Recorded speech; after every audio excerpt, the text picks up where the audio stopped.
The vote was 412 to 9. The Galactic Conclave had spoken, and what it had spoken was that 847 children were not children. Archon Veth Saldurak stood at the center of the war chamber, his copper skin catching the light from the crystal ceiling 80 meters above. The air smelled of ozone and dried moss, the same scent that had filled this room for 6,000 years. He had never been refused in 3 centuries of life. He did not expect to be refused now. Their biological origins are irrelevant, he said. His voice carried the calm of a man who had never heard the word no. In 3 generations, they will not remember they were human. This is not cruelty. This is civilization. He spread his hands. The ceremonial conqueror's plate on his shoulders caught the light like a second sun. 7 species absorbed under his oversight. 12 campaigns commanded. The numbers were not decoration. They were architecture. In the ascending tiers, 2,400 seats held delegates from 412 voting worlds. Most had voted yes. 9 had not. One of the 9 was Elder Thessaly of the Valley, 8,000 years old, her wooden staff gripped in both hands. She said nothing. She did not need to. Her vote was already recorded. The Archon turned to the human delegation. Ambassador Yuki Tanaka sat at the front of the gallery, her gray hair pinned at the edges, her hands folded on the table. She had negotiated 12 treaties. She had survived 1 assassination attempt. She had not moved in 14 minutes. Ambassador, the Archon said, your species will be compensated. The integration of primitives is never seamless, but it is always complete. Tanaka's hands moved, slowly, the way they did when she was thinking. She reached for the cup at her elbow, chipped ceramic, painted with a blue crane, her grandmother's work, and she did not drink from it. She set it down. The sound was small. It was the only sound in the chamber. I will need to consult my government, she said. The Archon smiled. You have 72 hours. I wish I could tell you it ended there. It didn't. Stay close. 3 days earlier, the grain freighter Morning Dove had docked at Koreth 7 with a hold full of rice and a console taped with a photograph. Captain Elias Voss was 44 years old. The photograph showed his daughter at 11, standing in front of the Linnaeus School on New Dresden, her hair in the same braid she had worn since she was 6. Elias had run grain for 12 years, the same docking procedures, the same trade station, the same Kavani customs officer who never smiled. He was checking the seal on the 3rd cargo lock when the transmission came through. The voice was flat, Galactic Standard with a conclave accent.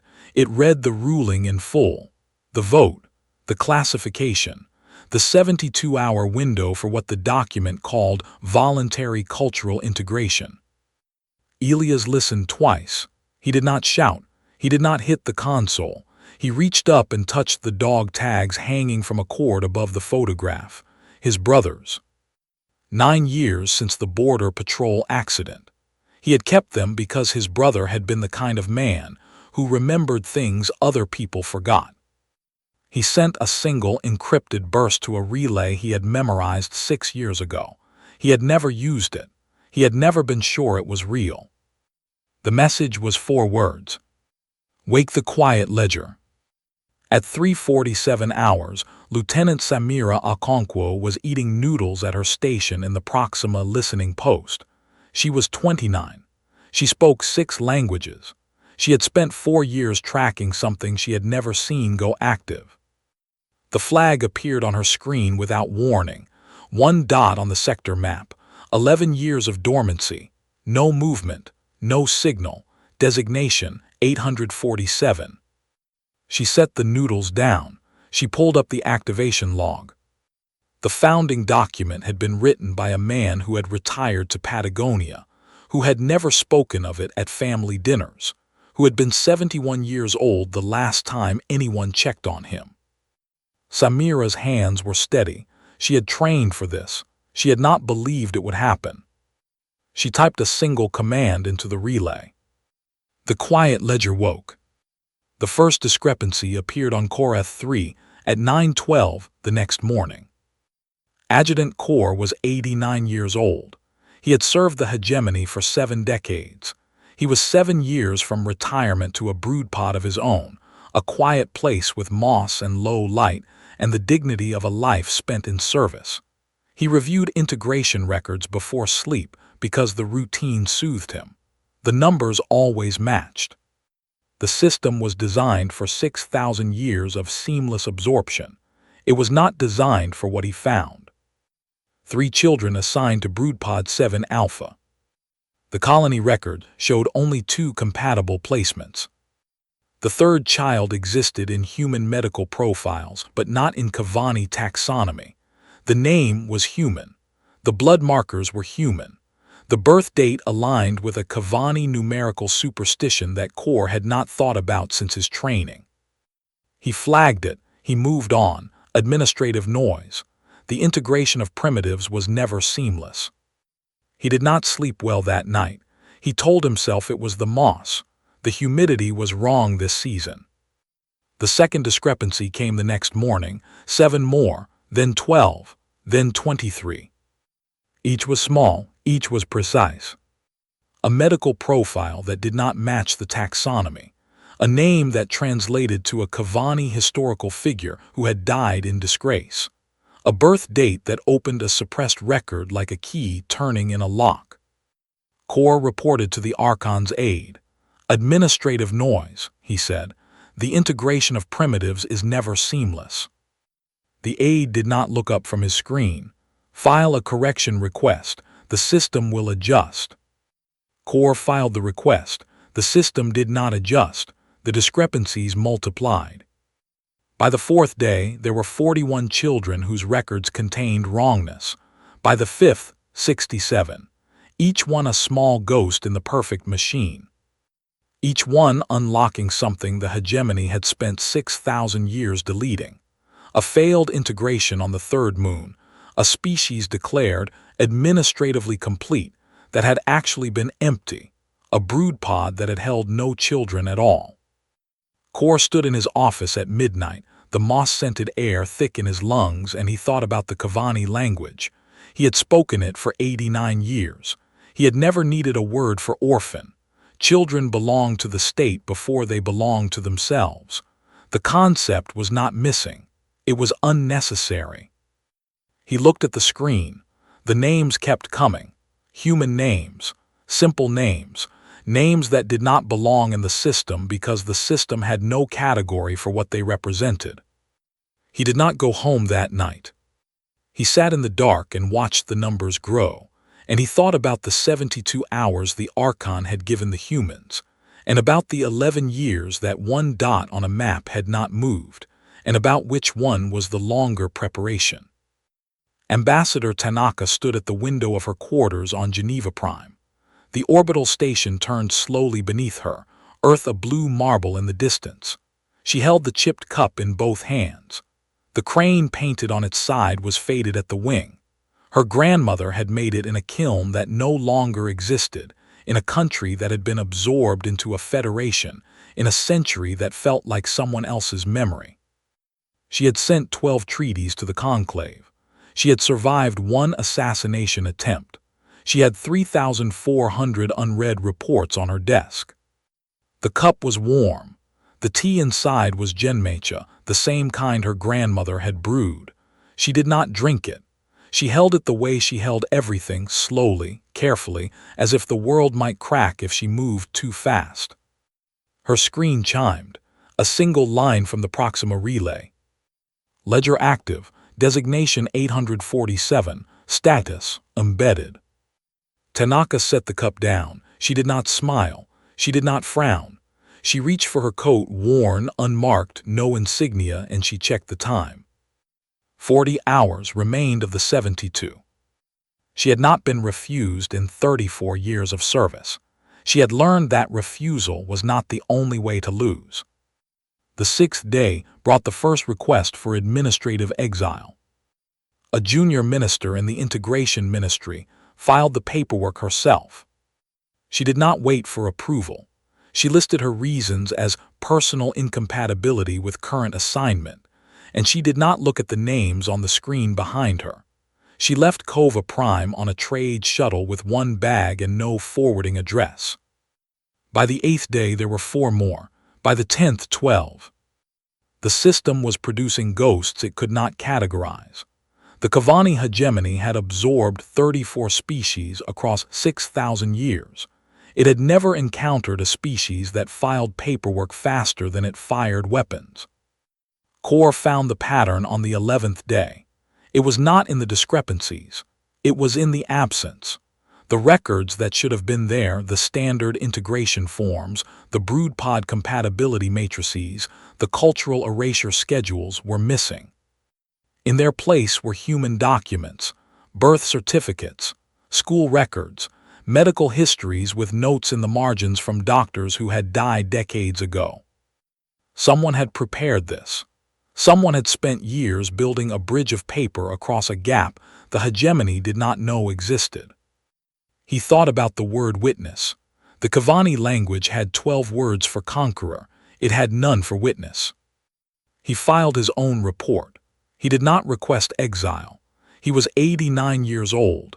He had 7 years until retirement. He sat at his desk and watched the screen fill with names he could not read, and he waited for the Archon to call. The Archon did not call. On the 12th day, he appeared in the war chamber for a scheduled address and left after 4 minutes. His voice, when he spoke of the integration proceeding on schedule, carried a note that Core had never heard before. It was not doubt. The Archon did not doubt. It was something older, something that lived in the space between a command and the silence that followed it. Core stayed late. He pulled up the full record for the first time, not the discrepancies, the source. Operative 847. 11 years of attendance at Kavani social functions. 2,400 reports filed through channels so obscure they had never been flagged. 4 dialects learned. 12,000 names memorized. No weapons carried. No violence committed. No law broken. The weapon was categorical. The weapon was memory. The weapon was the simple, brutal fact that the hegemony had spent 6,000 years erasing its own history, and someone had spent 11 years remembering it. Core closed the file. He stood in the dark office, the moss-scented air thick in his throat, and he thought about his 7 years until retirement. He thought about the broodpod waiting for him, the quiet dignity of a life in service. He thought about the 2,400 reports that had passed through systems he had trusted, and about the hands that had typed them, and about the patience required to build a weapon that looked like attendance. He did not go home. He sat in the dark and waited for the 13th day. The 13th day broke over Kova Prime with no sun. The city was built underground, lit by phosphor strips that had not dimmed in 4 millennia. Core walked to the integration ministry through corridors that smelled of recycled air and the mineral bite of ion-filtered light. His hand straightened his stylus 3 times before he noticed he was doing it. The screen in his office showed 103 discrepancies now. He had stopped counting the children. He counted the officials instead. 12 had requested exile. 4 had simply stopped coming to work. 1 had sent a message in a dialect Core did not recognize, then deleted her own personnel file. He pulled up the record on Operative 847 again, not the summary, the raw data. The operative had attended 890 social functions. They had learned 4 dialects. They had memorized 12,000 names. They had filed 2,400 reports through channels so obscure they had never been flagged.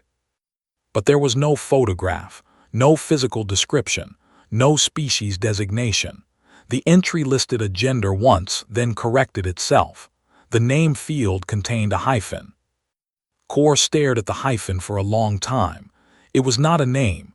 It was a gap, a space where a name should have been, held open by 11 years of patience. He reached for his stylus.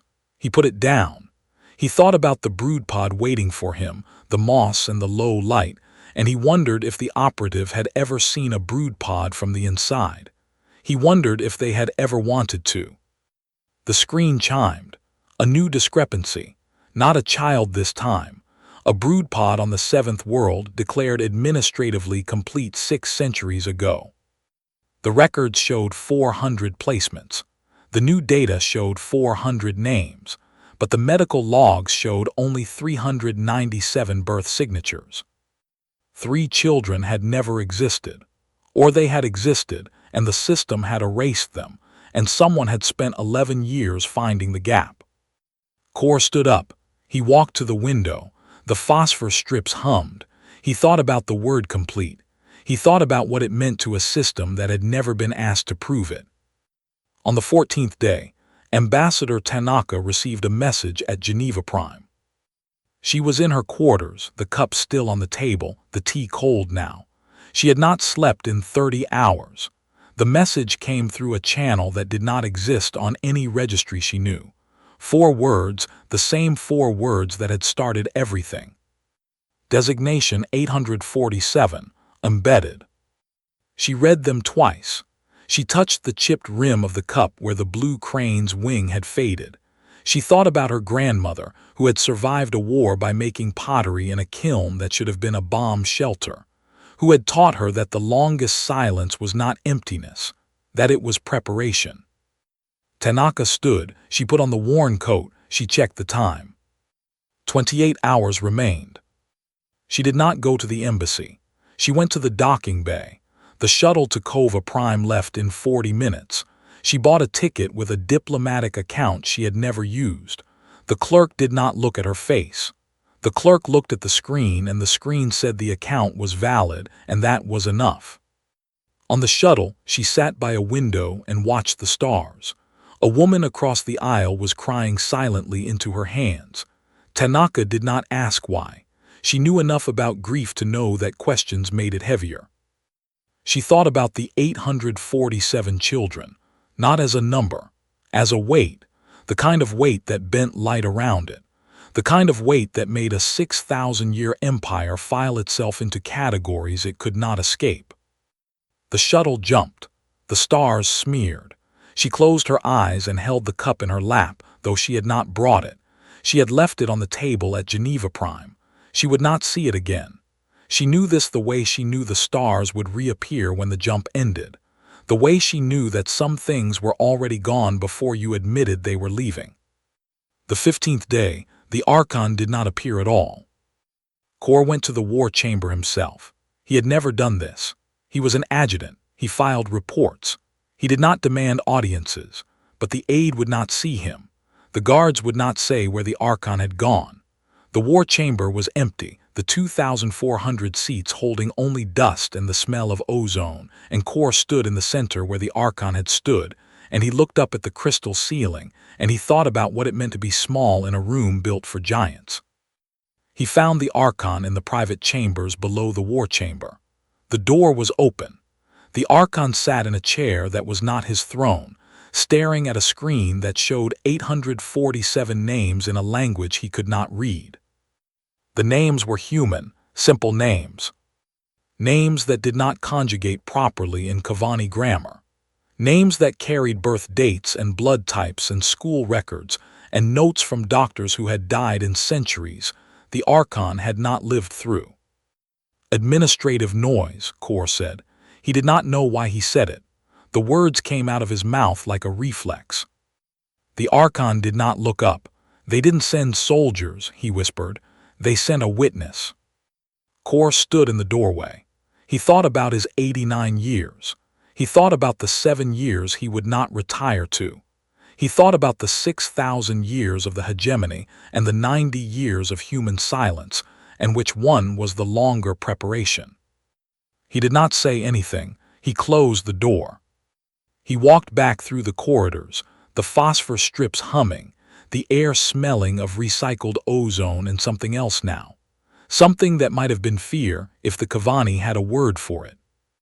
The 16th day, the Integration Ministry suspended operations. Not closed, not destroyed, suspended. The word was careful. The word was Kavani. It meant, We are not admitting this is happening, but we are stopping until we understand why it is happening. The suspension was posted on screens across Cova Prime. In the trade districts, merchants read it and lowered their shutters. In the brood pods, caretakers held children closer and did not know why. In the war chamber, the 2,400 seats held no one, and the crystal ceiling showed no stars, only the reflection of a city that had stopped moving. Kor sat in his office. The discrepancies had stopped multiplying. They had reached a number. The number was 847, the same number as the children, the same number as the operative, the same number as the weight that bent light around it.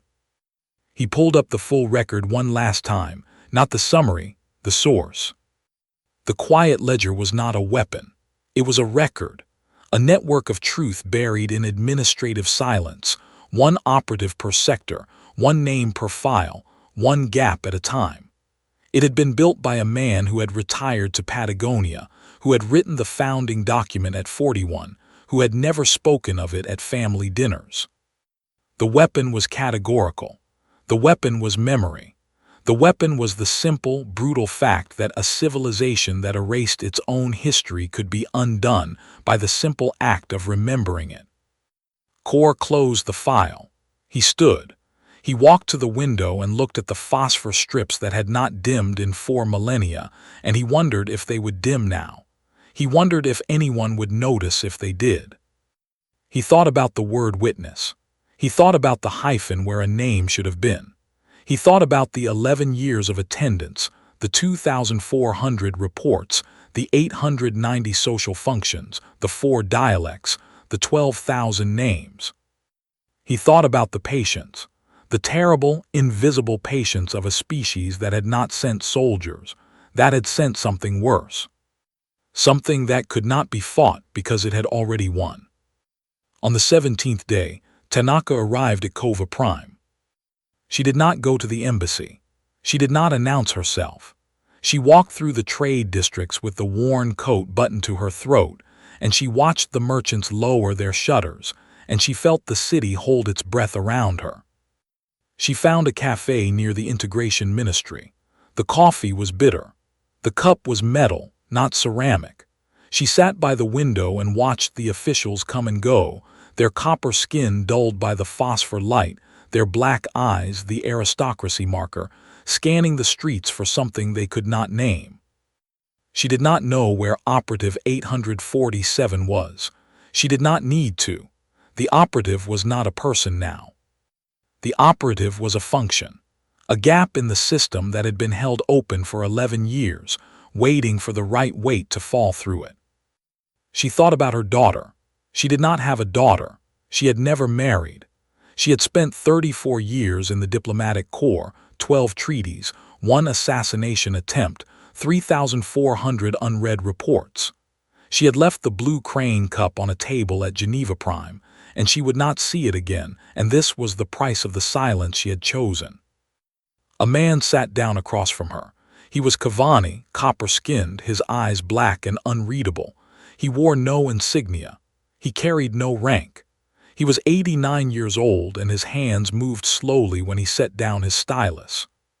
"You are the witness," he said, "not a question." Tanaka looked at him. She did not smile. She did not frown. She reached for the metal cup and she did not drink from it. "I am the ambassador," she said. The man Kor, though he did not give his name, nodded. "The Archon has not left his chambers in 3 days. The integration ministry has suspended. 12 expansion wings have ceased expansion. Brood pods on 7 worlds have gone silent." He paused. "I do not know what you are, but I know what you are not. You are not administrative noise." Tanaka set the cup down. The sound was small. It was the only sound in the cafe. "I am not a soldier," she said. "I am not a spy. I am not a weapon. I am a record. And records in the end outlast every empire that tries to erase them." Kor looked at her for a long time. The phosphor strips hummed. The air smelled of recycled ozone and bitter coffee and something else. Something that might have been the future, if either of them had known how to read it. I have 7 years until retirement, he said. I do not think I will retire. Tanaka stood. She buttoned the worn coat. She looked at the man who had filed reports for 89 years, who had found the gap in the system, who had not requested exile like the others. The conclave reconvenes in 13 days, she said. The Cavani seat will be empty. No delegate, no vote, no one to fill the chair. Kor's hands tightened on the stylus. And you? I will be in the gallery, Tanaka said. Where Captain Elias Voss usually sits. I will have water from a metal canteen. I will not speak. I will not need to. She walked out of the cafe. The phosphor strips hummed. The city held its breath.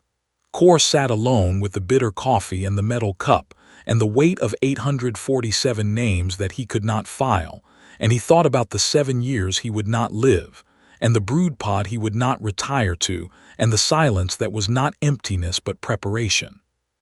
He did not follow her. He sat in the cafe and watched the officials pass the window, their black eyes scanning the streets for soldiers that were not coming, for armies that had never been sent, for a witness that had already been seen. The 18th day, the first broodpod went silent on Korath 7. Not empty, not destroyed, silent. The children inside were fed, the caretakers moved through their routines. But no one spoke. The Cavani language had no word for what was happening, so the children used the human words they had learned from the records. They called it waiting. They called it witness. They called it the long quiet before the question. The reports reached Kor's desk through channels that still functioned. He read them without moving. He thought about the cafe. He thought about the ambassador's coat, worn at the edges, no insignia, no rank. He thought about the metal canteen she had mentioned and the gallery seat and the 13 days until the conclave reconvened. He did not file a report. He sat in his office and watched the phosphor strips, and he waited for the 19th day. On the 19th day, Archon Veth Saldurek emerged from his chambers. He did not go to the war chamber. He went to the docking bay. He wore no ceremonial plate. His copper skin looked pale in the phosphor light. His black eyes, the aristocracy marker, scanned the empty corridors for something he could not name. He found a shuttle to the border. He did not file a flight plan. He did not bring guards. He sat in the shuttle alone, and he looked at the screen in his hand. And the screen showed 847 names in a language he could not read. And he thought about the 312 years of his life, and the 7 species absorbed, and the 12 campaigns commanded, and the vote that had been 412-9, and the 72 hours he had given the humans, and the 11 years that one dot on a map had not moved. The shuttle launched, the city fell away. The Archon of the Cavani hegemony, 6,000 years old, 34 species absorbed, looked at the stars and did not know which one held the answer. He did not return. 20 days after the vote, the conclave reconvened. The chamber was the same, the crystal ceiling, the 2,400 seats, the ozone and dried moss, but the Cavani seat was empty, no delegate, no archon, no one to fill the chair. The trade ministers whispered. 12 expansion wings had ceased expansion. Brood pods on 7 worlds had gone silent. An entire civilization had paused to look at something it could not name. In the gallery, a human sat in the seat where Captain Elias Voss usually sat. Not Elias, a woman in a worn coat, no insignia, no rank, no identification. She had been there for 3 days. Water from a metal canteen. She did not speak. Elder Thessaly of the Valley, 8,000 years old, her wooden staff gripped in both hands, walked up the gallery steps. She had voted no. She had said nothing then. She said nothing now. The woman in the coat smiled. It was a smile that lived only on the mouth. She reached into her pocket and pulled out a folded piece of paper. One sentence, written in plain ink. We didn't send soldiers. We sent a witness. Thessaly read it 3 times. She thought about the 412 who had voted yes, the 9 who had voted no. The 847 children returned to New Dresden, who would grow up knowing humanity did not bomb a world to save them. It made that world see what it had chosen not to see. Thessaly looked at the empty seat below. The Cavani chair, 6,000 years old, held no one. The trade ministers had stopped whispering. The chamber was silent. For the first time in 4,000 years, the conclave sat without emotion. The woman in the coat did not stand. She did not speak. She drank from the metal canteen and she waited, and the silence was not emptiness, and the question was not answered, and the empire had not fallen. It had filed itself. Thessaly did not sit down. She stood in the gallery aisle, the wooden staff in one hand, the folded paper in the other, and she looked at the woman in the worn coat for a long time. The woman did not look back. She drank from the metal canteen. The water made a small sound when she swallowed. "You are not the operative," Thessaly said. The woman set the canteen down. "No. The operative is dead." "Yes."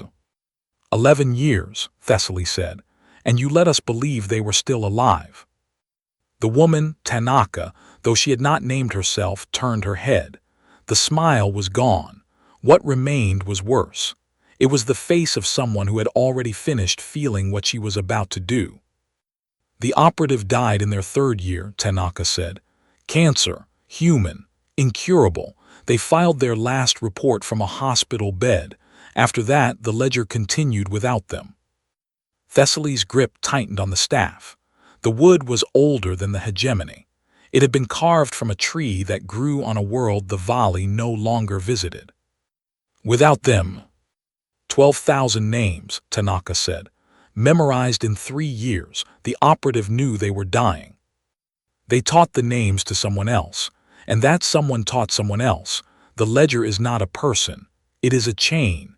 Each link knows only the link before and the link after. The Archon looked for one operative. He found a network with no center. She reached into her coat. She pulled out a second folded paper. She held it out. "The first note was for the conclave," she said. "This one is for you." Thessaly read the second note in the corridor outside the gallery. The phosphor strips here were dimmer, older. The air smelled of dust and the mineral bite of stone that had not been quarried in millennia. The note contained one name, a Vali name, a child who had been taken 4,000 years ago, before the Vali joined the conclave, before they had a vote, before they had a voice. The child had been absorbed into a broodpod on a world that no longer appeared on any map. The record had been erased. The name had survived in the ledger.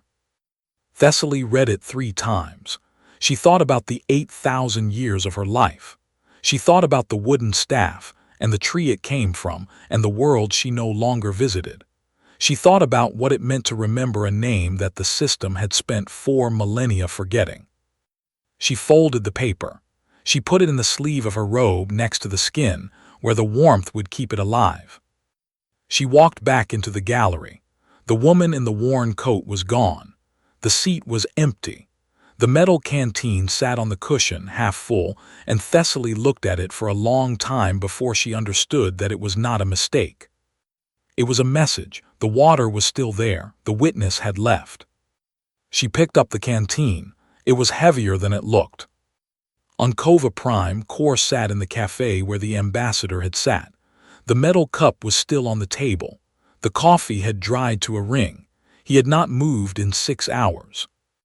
The city was quieter now. The merchants had stopped lowering their shutters. They left them down. The officials walked through the streets with their black eyes scanning for something they could not name, and they found nothing, and they kept walking. A child passed the window. Human. One of the 847. She was walking with a Cavani caretaker, her hand in the caretaker's hand, and she was speaking in a language that did not belong to either of them. It was a dialect from the ledger. A language that had been extinct for 2 centuries, revived by a network with no center, spoken now by a child who did not know what it meant. Kor watched them pass. He thought about the broodpod he would not retire to. He thought about the 7 years he had left and what he would do with them and whether it mattered. The caretaker looked through the window. Her eyes met Core's. She did not smile. She did not frown. She held the child's hand more tightly and they walked on and the street was empty again. Core stood. He left money on the table. He walked out into the phosphor light and he did not know where he was going, only that he could not sit in the cafe anymore, could not look at the dried coffee ring, could not wait for the next day to bring more names he could not file. He walked to the war chamber. The 2,400 seats held no one. The crystal ceiling showed no stars. He stood in the center where the Archon had stood and he looked up, and he spoke aloud for the first time in 89 years. "I have a name," he said. The words echoed. No one answered. "I have a name, and it is not Adjutant, it is Core. I was born in Broodpod 3 Gamma on Kova Prime. My mother was a clerk. My father was a clerk. I filed reports for 89 years. I found the gap. I did not close it." He sat down in the Archon's seat. The ceremonial conqueror's plate was gone. The throne was cold. He put his hands on the arms and he felt the stone, and he thought about what it meant to be small in a room built for giants, and he thought about what it meant to be the first person to sit in the seat and admit it. The trade ministers met in a side chamber. They were not Kavani. They were Vrelin, Tesquin, Olith, species that had voted yes, that had watched the hegemony absorb 34 others and had calculated that the cost would never reach them. The Vrelin minister stood. She opened her mouth to speak. She closed it. She sat down. For the first time in 4,000 years, the conclave adjourned without emotion. The Tesquin minister, a creature of silver filaments and clicking mandibles, spoke into the silence. The application from the Irith Collective. Colonial status. They have included an unusual clause. The Vrelin minister looked at her. What clause? They request that Earth appoint their witness. The chamber was silent. The silver filaments caught the phosphor light and held it. The clause passed, the Tesquin said. Unanimously, no one asked what a witness is. Everyone now knows. Tanaka walked through the docking bay at Geneva Prime. She had not taken a shuttle. She had walked through the maintenance corridors for 3 hours, the worn coat catching on pipes, the metal canteen in her pocket, the second note delivered. She found her quarters. The cup was still on the table. The tea had evaporated to a stain. The blue crane looked at her with its faded wing. She sat down. She did not pick up the cup. She sat in the chair, and she looked at the stars through the window, and she thought about the 847 children who were not children anymore, who were returning to New Dresden, who would grow up knowing that humanity had not bombed a world to save them. It had made that world see what it had chosen not to see. Her screen chimed. A message from Proxima. Samira Okonkwo, 29, 6 languages, 4 years of waiting. Ledger closed, the message said. Designation 847, status filed. Tanaka read it twice. She reached for the cup. She did not drink from it. She held it the way she held everything, slowly, carefully, as if the world might crack if she moved too fast. She thought about her grandmother, the kiln, the war, the pottery that should have been a bomb shelter. She thought about the longest silence, and whether it was emptiness, and whether it was preparation, and whether there was a difference. She set the cup down. The sound was small. It was the only sound in the room. On New Dresden, the Linnaeus School reopened. Elias Voss stood at the gate. He was 44. The photograph was still taped to the console of the Mourning Dove asterisk, but his daughter was not in it anymore. She was 12 now. She stood in front of him, her hair in the same braid, and she did not know what the quiet ledger was. She did not need to. She looked at him. Did you fight them? Elias touched the dog tags. His brothers, 9 years since the accident, he thought about the encrypted burst, the 4 words, the 11 years of silence.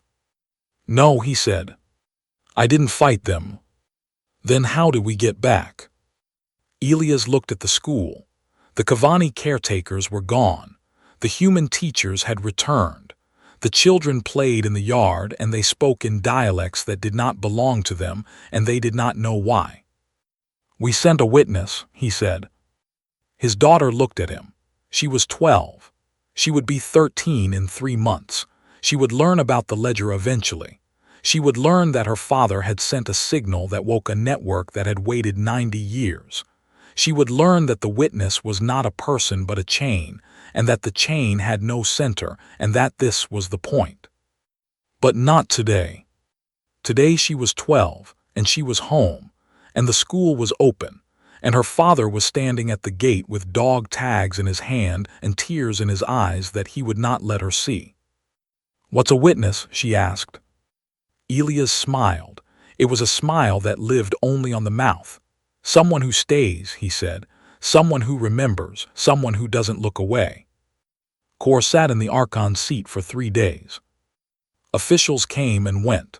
They did not ask him to leave. They did not ask him to speak. They filed past the war chamber and they looked at him, an 89-year-old adjutant in a chair that was not his, and they kept walking. On the 4th day, a child entered the chamber, human. One of the 847. She walked up the steps to the throne, and she stood in front of Kor, and she looked at him with eyes that were not afraid. "I have a name," she said. "Do you want to know it?" Kor looked at her. He thought about the 2,400 reports, the 890 social functions, the 4 dialects, the 12,000 names. He thought about the 11 years of attendance and the gap in the system and the patience that had outlasted his empire. "Yes," he said. "Marisol," the child said. "It means sea and sun. My grandmother chose it. She made pottery in a kiln that doesn't exist anymore." Kor repeated the name, Marisol. The child smiled. It was not a smile that lived only on the mouth. It was the other kind, the kind that reached the eyes. "The ambassador said you would understand," Marisol said. "She said you found the gap. She said you didn't close it." Kor's hands tightened on the arms of the throne. "I didn't know what it was." "Nobody does," Marisol said. "That's the point. The gap is where the name goes. The name is where the person starts. The person is where the empire ends." She turned. She walked down the steps. She stopped at the door and she looked back. "My mother is coming tomorrow," she said. "She was on a grain freighter, 12 years of rice runs. She sent a message with 4 words. I don't know what they mean." Kor knew. He sat in the throne and he held the name in his mouth like a stone, and he thought about the brood pod he would not retire to, and the 7 years he had left, and what he would do with them now that he knew what a witness was. The Irith Collective arrived at Earth orbit 7 months later. They were small. They were new. They had never been part of the Conclave. They brought an application for colonial status and a clause that no one had seen before. "We request that Earth appoint our witness." The Earth delegation met in a room that smelled of coffee and old paper. Ambassador Tanaka sat at the head of the table. She was 62 now. The gray at her edges had spread. Her hands moved more slowly when she thought. She looked at the clause. She looked at the delegates. She looked at the cup on the table, not the blue crane cup which was in a case now, but a new one chipped in a different place, painted with a different bird. "The witness is not a soldier," she said. "The witness is not a spy. The witness is not a weapon." The delegates waited. "The witness is a record," Tanaka said, "and records in the end outlast every empire that tries to erase them." She signed the clause. The Irith application passed. The Conclave, when it reconvened, voted to include the clause in all future colonial applications. No one asked what a witness was. Everyone now knew. Kor died in his 7th year. Not in the brood pod. In a house on Kova Prime that had been a clerk's quarters, that he had bought with savings from 89 years of filing reports. He had planted moss in the garden. He had learned to cook. He had written a letter to Marisol, who was 15 now, who had sent him a photograph of herself in front of the Linnaeus School, her hair no longer in a braid. The letter contained one sentence: "I have a name and it is Core, and I was a witness." He did not send it. He left it on the table. The moss grew over it. The house was sold to a human family who did not know who he was. They found the letter when they moved in. They read it. They did not understand it, but they kept it, because some things are meant to be kept even when they are not understood.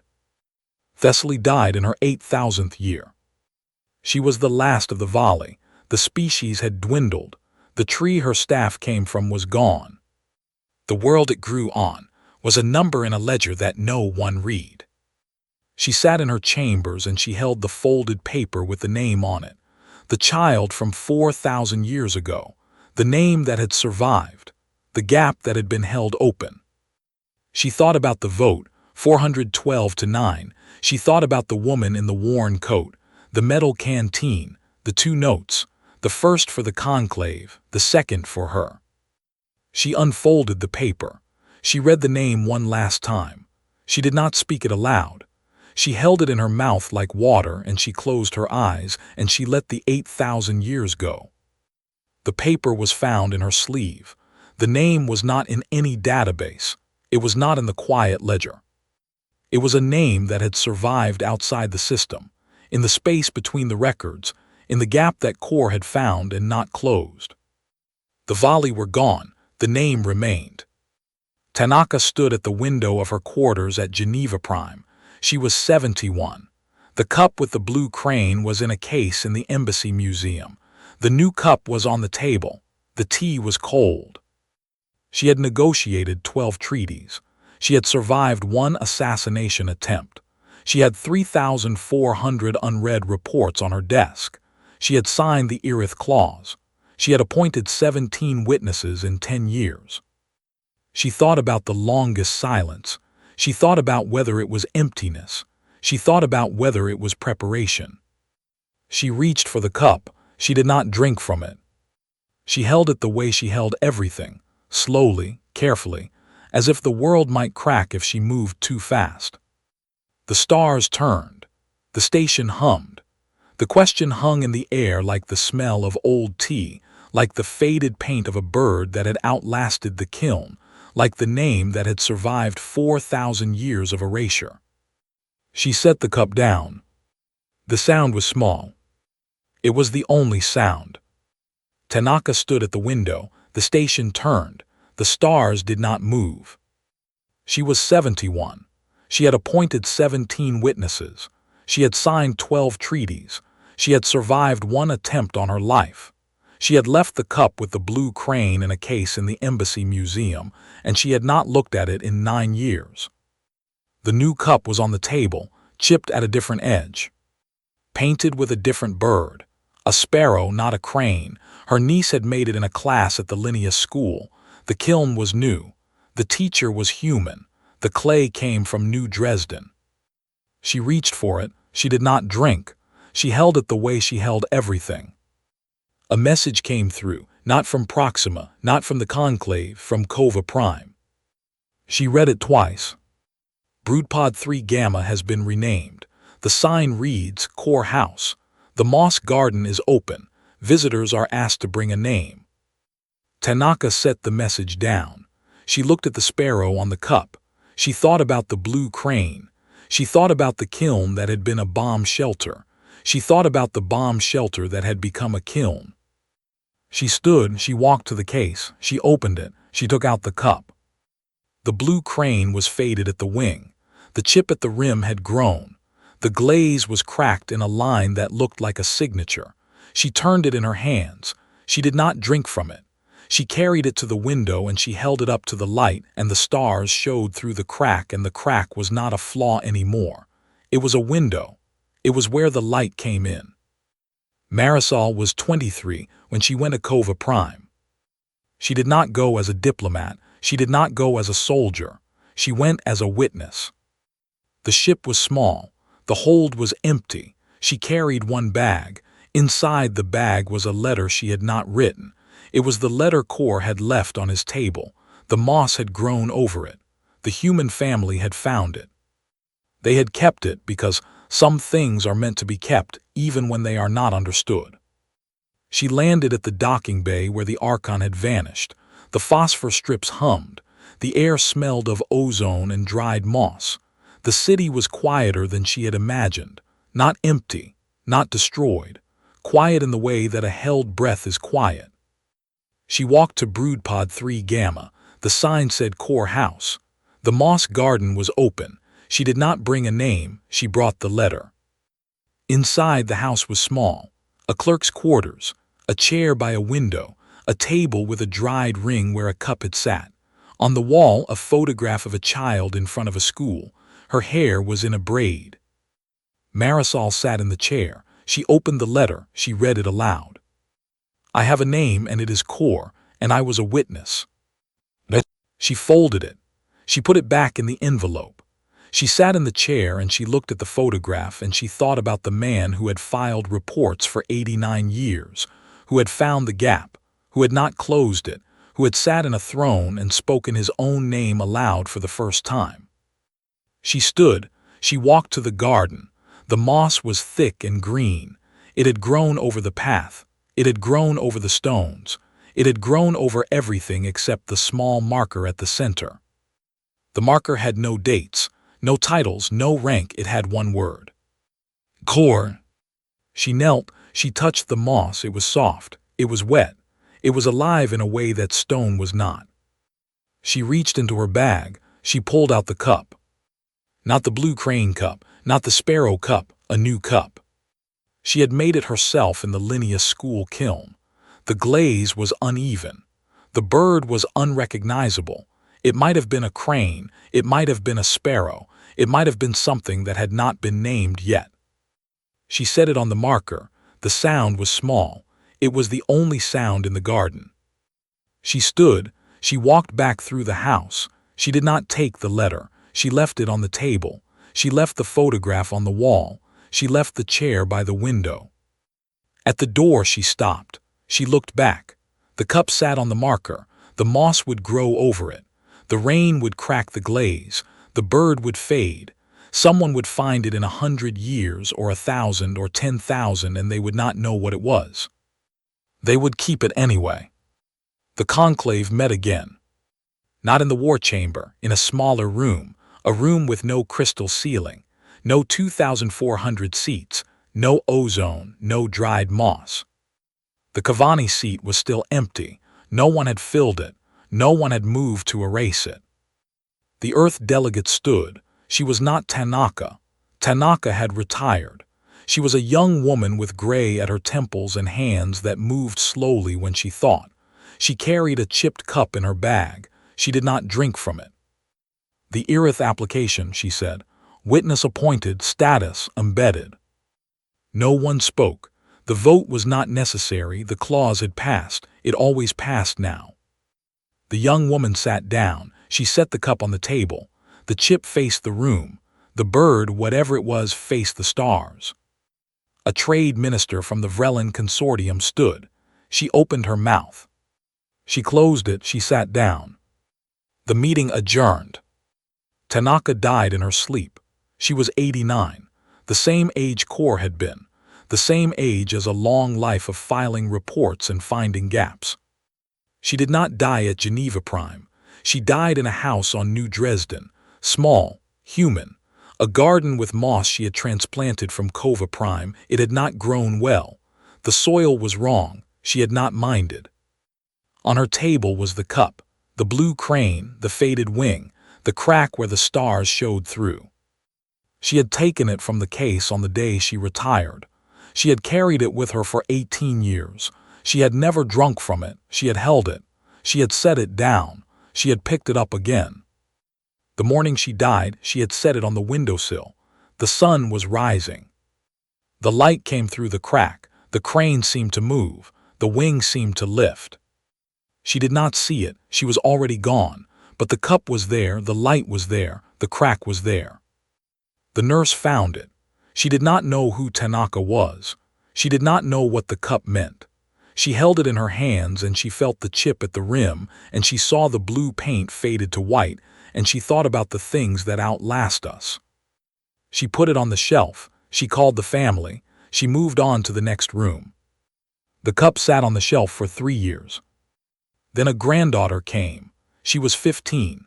She had heard stories, not the full stories, the kind of stories that survive in families where no one writes things down, the kind that become true by being told. She took the cup. She wrapped it in cloth. She carried it to the Linnaeus school. The kiln was still there. The teacher was new. The clay came from New Dresden. "Can you fix the crack?" the girl asked. The teacher held the cup to the light. The crack showed the stars. The crane's wing was white where it had been blue. "No," the teacher said, "but I can fire it again.